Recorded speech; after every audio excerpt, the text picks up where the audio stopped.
योम कौमी राय दहिंदगान के मौके पर जनगांव के NMR गार्डन में एक प्रोग्राम का इनेकाद अमल में आया।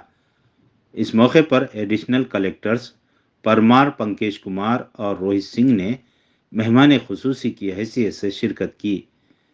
इस मौके पर उन्होंने खिताब करते हुए कहा कि राय दही जमहूरियत का अहम हिस्सा है। ज़िला के हर शहरी को हक़ राय दही का इस्तेमाल करना चाहिए। उन्होंने कहा कि हिंदुस्तान मुतनव्वे सकाफत और रिवायत के साथ सबसे बड़ा जमहूरी मुल्क बन गया है। हिंदुस्तान दुनिया के तमाम ममालिक के लिए एक रोल मॉडल है। हाल ही में मुनक़दा असम्बली इंतखाबात में राय दही का फ़ीसद 85 था। इस बार भी हर एक को राय दही में बढ़ चढ़ कर हिस्सा लेना चाहिए। लालच के झांसे में न आते हुए जमहूरियत का तहफ़्फ़ुज़ करें।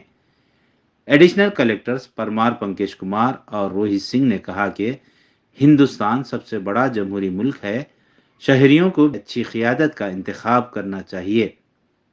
इस मौके पर मुख्तलिफ स्कूली तलबा ने हक़ राय दही के ज़िमन में ड्रामे पेश किए।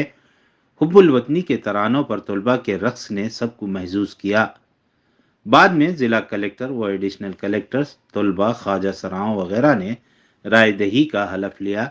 इस मौके पर तलबा को तारुफ़ी इसनाद पेश किए गए। बाद में मोअम्मर शहरियों, नौजवानों और ख्वाजा सराओं को मुबारकबाद दी गई। इस मौके पर सादिक फाउंडेशन के चेयरमैन सादिक अली, मुख्तलिफ महकमा के ज़िलाई सतह के अफसरान, मुख्तलिफ स्कूलों के तलबा, मोअम्मर शहरियों, ख्वाजा सराओं और दीगर ने शिरकत की। 25 జనవరి 2024 నాడు మరి మనం నేషనల్ ఓటర్స్ డే ఎందుకు జరుపుకుంటున్నామంటే ఎలక్షన్ కమిషన్ ఆఫ్ ఇండియా ఏర్పడ్డ రోజు. స్వాతంత్రం రాకముందు మనకు రిపబ్లిక్ 1950 కంటే ముందు ఒక్కరోజు ముందే ఎలక్షన్ కమిషన్ ఆఫ్ ఇండియా ఏర్పాటు చేయడం జరిగింది. ఆ రోజు నుంచి తన కార్యక్రమాలు ప్రారంభించడం జరిగింది. అందుకే 25 జనవరి రోజు మనం నేషనల్ ఓటర్స్ డే జరుపుకుంటున్నాం. ఎప్పటి నుంచి జరుపుకుంటున్నాం? 2011 నుంచి మనం జరుపుకుంటున్నాం. అంటే ఇది 14వ నేషనల్ ఓటర్స్ డే జరుపుకుంటున్నాం. మరి ఎందుకు జరుపుకోవాలి? ఇందాక మనకు దేశ ఎలక్షన్ కమిషన్ ఆఫ్ ఇండియాలో కమిషన్ అని ఉంటుంది. ఎలక్షన్ కమిషన్ అంటారు. దాంట్లో ఒకరు చీఫ్ ఎలక్షన్ కమిషనర్, ఇద్దరు కమిషనర్స్ ఉంటారు.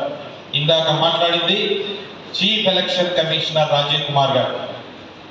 మరి ఎందుకు అంత నేషనల్ ఓటర్స్ డే ఈసారి ఇంకా ప్రాముఖ్యత ఎందుకు ఉంది అంటే మన దేశం అత్యధిక పెద్దదైనటువంటి ప్రజాస్వామ్య దేశం. అంతేకాకుండా మరి ఎందుకు ఇంత పెద్ద ప్రజాస్వామ్య దేశం ప్రాముఖ్యత ఎందుకు? వేరే దేశాలు కూడా ఉన్నాయి కదా అంటే ఇక్కడ ప్రజలు ఎక్కువ, పాపులేషన్ ఎక్కువ, మతాలు ఎక్కువ, కులాలు ఎక్కువ, భాషలు ఎక్కువ, విభిన్నమైన సంస్కృతి. అంటే ఎన్నో భాషలు, ఎన్నో మతాలు, ఎన్నో కులాలు, ఎన్నో భాషలు ఇన్ని ఉన్నప్పటికీ కూడా మరి ప్రపంచంలో ప్రఖ్యాతిగాంచి ఒక బలమైన ప్రజాస్వామ్య దేశంగా ప్రపంచానికి రుజువు చేసింది. కాబట్టి మన దేశ ప్రజాస్వామ్య వ్యవస్థకు చాలా ఇంపార్టెంట్ ఉంది.